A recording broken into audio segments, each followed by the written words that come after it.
पिछले साल 2021 में दुनिया के कई सारे देशों में कोविड-19 का प्रभाव देखने को मिला था, लेकिन चाइना के फैलाए कोविड-19 के बावजूद भारत ने लगातार 14वें साल भी अपना रिकॉर्ड बरकरार रखा है और चाइना, मैक्सिको, फिलीपींस जैसे देशों को पीछे छोड़ दिया है। भारत ने एग्जैक्टली किस रैंकिंग में चाइना को पीछे करते हुए लगातार 14वें साल भी नंबर 1 पोजीशन हासिल की है, वो बताने से पहले मैं आपको बताना चाहता हूँ रेमिटेंसेस के बारे में। वैसे अगर डिक्शनरी वाला मीनिंग देखा जाए तो रेमिटेंसेस का मतलब होता है जब एक पार्टी किसी दूसरी पार्टी को पेमेंट करती है तो उस सम ऑफ पेमेंट को कहा जाता है रेमिटेंस। ऑर्डिनरी वर्ल्ड में हम रेमिटेंस बोलते हैं उस मनी या पेमेंट को जो वर्कर्स द्वारा अब्रॉड यानी विदेशों से अपने देश में घर परिवार को वापस भेजी जाती है। दरअसल होता क्या है कि हर साल भारत के लाखों लोग दुनिया के कई सारे देशों में जॉब और बिजनेस करने के लिए जाते हैं। वहाँ पर कमाई करके डे टू डे एक्सपेंसेस निकालने के बाद ये सभी लोग अपनी अर्निंग का बड़ा हिस्सा भारत वापस अपने परिवार को भेजते हैं, जिसको किसी भी देश के लिए रेमिटेंसेस कहा जाता है। ये पैसा विदेशों से भारत आने से एक तरह से देखा जाए तो भारत की कमाई होती है।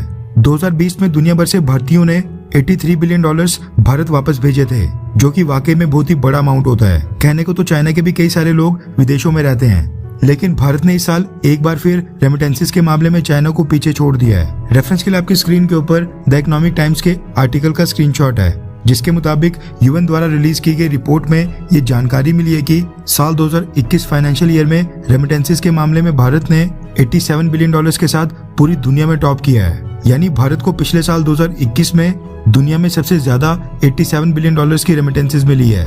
इंडियन करेंसी में $87 बिलियन होते हैं करीब 6,50,000 करोड़ रुपए के आसपास।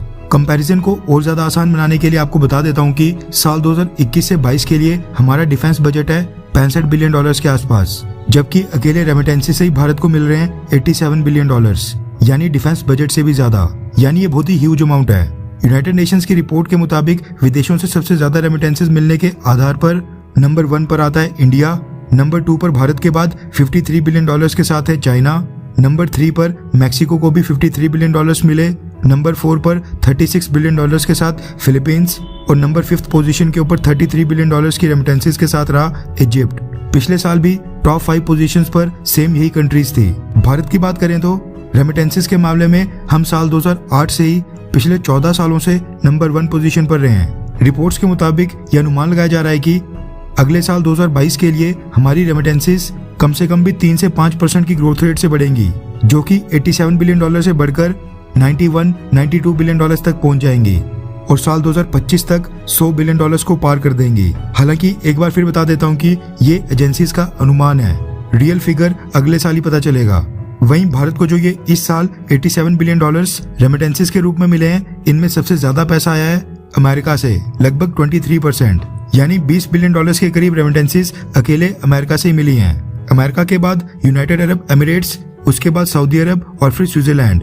अमेरिका ने यूएई को रिप्लेस करके नंबर 1 पोजीशन हासिल की है, क्योंकि पिछले कुछ सालों से देखा जा रहा है कि भारत से अमेरिका जाकर जॉब करने या फिर भारत से अमेरिका जाकर सेटल होने वाले भारतीय लोगों की संख्या लगातार बहुत ही तेजी से बढ़ रही है। भारत के लोग अमेरिका जाना ज्यादा पसंद कर रहे हैं और अमेरिका भी भारतीय लोगों को वीजा देने में दरियादिली दिखा रहा है। खैर, क्या आपकी फैमिली या फिर आस पड़ोस में कोई भी व्यक्ति विदेश गया है? अगर हाँ, तो फिर कौन से देश में? नीचे कमेंट करके जरूर बताएं।